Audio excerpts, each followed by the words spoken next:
म्हणून भगवान गौतम बुद्ध असं म्हणतात, जर एखाद्या व्यक्तीने असा विचार केला की मी उंच पर्वतावर जाईल, मला तिथे मरण येणार नाही, तर त्याला तिथेही मरावं लागेल. एखाद्या माणसाने समुद्राच्या तळाशी जाण्याचा प्रयत्न केला तरी तिथेही त्याला मरावं लागेल. किंवा एखाद्या पर्वताच्या गुहेत एखादा माणूस गेला, त्या गुहेतही त्याला मृत्यू येऊ शकतो. तुम्ही मृत्यूला कुणीही थांबवू शकत नाही. फक्त भगवान गौतम बुद्धांच्या भाषेमध्ये कुणाला कधी कुठे आणि कसा मृत्यू येईल ते आपण सांगू शकत नाही. आपली तद्वतच आपल्या वैवाहिक आयुष्यामध्ये काही वर्ष घालवल्यानंतर त्या आमच्या भगिनीला असं वाटलं गावाकडे जावं, आईची सेवा करावी, आई बरोबर राहावं, म्हणून ती गावाला आली. जीवनाची 5-7 वर्ष गावाला आपल्या आई बरोबर भावाबरोबर राहिली. आणि ते राहिल्यानंतर चिंताही माणसाला सुखानं जगू देत नाही. आता फक्त माझ्याकडे बघा, एकतर वाजलेत 11 आणि आपण बडबड करून चालणार नाही. बरीचशी वर्ष आपल्या आई बरोबर भावाबरोबर घालवली. ज्या ज्या नातेवाईकाच्या सुखदुःखात जाता येईल तिकडे जाण्याचा प्रयत्न केला. एवढंच नाही तर माझ्या आई वडिलांच्या लग्नाचा 51वा वाढदिवस मी कळमोड येथे साजरा केल्यानंतर त्या कार्यक्रमाला बऱ्याच वर्षाला रेखा आली होती आणि ती आमच्या परिवारामध्ये दिवसभर आमच्यासोबत राहिली. संध्याकाळी देखील आमच्यासोबत तिथं राहिली. कदाचित तिची आणि माझी ती शेवटची भेट त्या कार्यक्रमाच्या निमित्तानं असावी. त्यानंतर बऱ्याच वेळा तिने मला संपर्क केला, आमच्या बंधूला कुठेतरी पोरगी पहा, त्याचं लग्न. हे माणसाची एक आयुष्यभराची चिंता असते. चिंता माणसाला एकदा जाळून टाकते, पण चिंता ही माणसाला कालांतरानं जाळते. अशी चिंता करता करता तिच्या आयुष्यामध्ये सुख दुःख झेलत असताना अगदी अल्प वयामध्ये, म्हणजे माझ्या आणि तिच्या वयामध्ये फार फार 2 वर्षाचं अंतर असेल, या शाळेत मी शिकलो आणि माझ्या पाठीमागे ती या शाळेमध्ये शिकली. आपल्या आयुष्याचा खडतर प्रवास करत असताना गेल्या 1 वर्षभरापूर्वी माणसाला एकदा आजार येऊन मरून गेलं ना तर काही वाटत नाही, पण असा काही आजार जडला की त्याने अंथरुणावर पडावं, त्याची सेवा कोणी करावी, त्याचा त्रास सेवा करणं, असा हा फार गंभीर आजार नावाचा लकवा ज्याला आपण पॅरालिसिस म्हणतो, असा आजार तिला जडला. आणि वर्षभर तिच्या आईनं तिची अतिशय मनोभावे मुलीनं आईची सेवा करायला हवी तर त्या आईला तिची सेवा करावी लागली. ती केली गेली. भावानीही तिच्याकडनं जो प्रयत्न करायचा केला, तिचे चुलते प्रकाशराव आणि ज्या ज्या प्रत्येक नात्यांनी सगळ्या प्रकारचे प्रयत्न करून देखील या पृथ्वी तलावर जसा जन्म आहे तसा मृत्यू आहे. आणि तो मृत्यू तिला गेल्या काही दिवसापूर्वी घेऊन गेला, पुन्हा आपल्यात कधीही न येण्यासाठी. आणि म्हणून तिला भावपूर्ण श्रद्धांजली अर्पण करण्यासाठी आपण समाजातली सगळी मंडळी, आपल्या नातेवाईकाची सगळी मंडळी आपण या ठिकाणी आलेलो आहोत. एक गोष्ट मात्र सत्यामध्ये आपल्या लक्षामध्ये ठेवा, जो मी नेहमी माझ्या रोजच्या कार्यक्रमातून सांगत असतो की प्रत्येक माणसाला मृत्यू आहे. म्हणून कोणीच असल्याचा गर्व करू नका. मी फार सौंदर्यवान आहे, मला फार अक्कल आहे, मी फार ताकदवान आहे, माझ्याकडे फार पैसा आहे, माझ्याकडे संपत्ती आहे, गाडी घोडा आहे. तुमचा मृत्यू ह्या गोष्टी थांबवू शकत नाही. त्यामुळं प्रत्येक माणसाने जिवंतपणे आपल्या प्रत्येक माणसाला सांभाळायचा प्रयत्न करा, नात्यागोत्याला जपायचा प्रयत्न करा.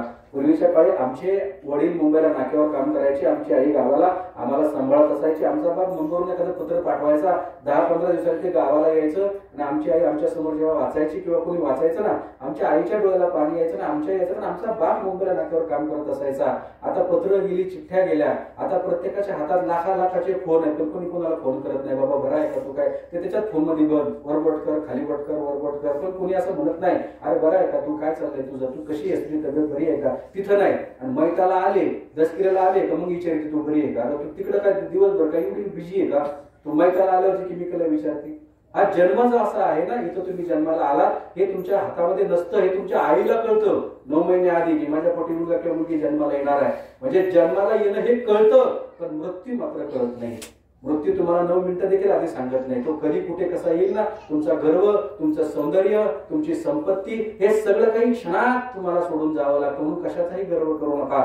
कारण म्हणून संत म्हणाले, उपजला प्राणी न राहे संसारी, बैसला शेजारी काळ उषा, पाहतो उंदीर घेऊन जावे बोका, तैसा काळ लोकांनी तसे.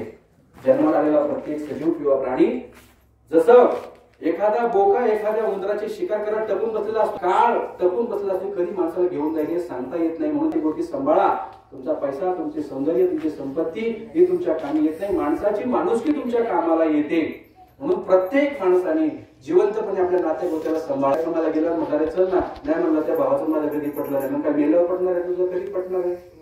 जिवंतपणी एकामेकाशी तुम्ही कधी चांगलं बोलत नाही, चांगलं वागत नाही, मेल्यावर येता फार गोष्टी सांगता, त्याचा काही उपयोग नाही. एकदाच आहे जन्म नाही रे अनेका तुका म्हणे माझी भाग. तुकाराम महाराज म्हणे मी शपथ घेऊन सांगतो हा पुन्हा जन्म नाही. ज्ञानेश्वर महाराज सोप्या भाषेमध्ये नासे. तर जे जे काही सजीव म्हणून उत्पन्न झाले त्याचा एक ना एक दिवस नाश होणार आहे. म्हणून संत म्हणतात मरणाआधीच सावध मरावे, जन्म घालू नये वाया.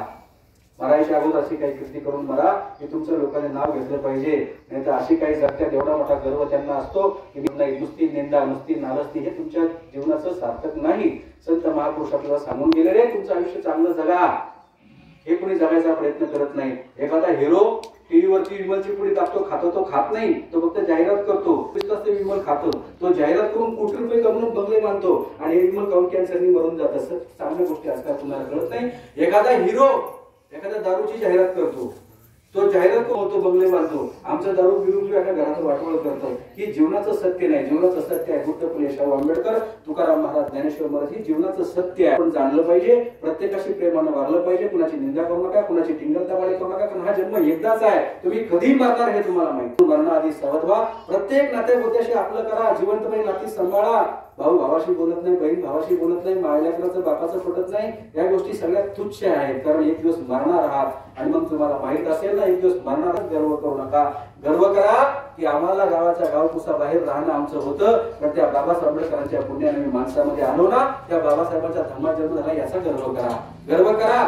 ज्या ज्ञानेश्वर महाराजांनी 22व्या वर्षी तर ज्ञानेश्वरी दिली 16व्या वर्षी आणि सांगितलं संबंध जगाला, जे खानची व्यंकटी सांडवत या सत्कर्मी गती वाढो, भूता परस्परे पडो मैत्र जीवांचे. त्यांचे ब्राह्मणांनी त्यांना हाल केले त्या सगळ्या परिवाराचे, पण त्यांनी सांगितलं सगळे प्राणी सुखी राहोत, सुख दुश्मन सुखी राहोत, मित्र सुखी राहोत. असे ज्ञानेश्वर माऊली 22व्या वर्षी जग सोडून गेले, पण मानव जातीला मानवी मूल्यांच्या कल्पना देऊन गेले. त्या ज्ञानेश्वरांच्या पुण्यात आपला जन्म झाला याचा गर्व करा. गर्व करा.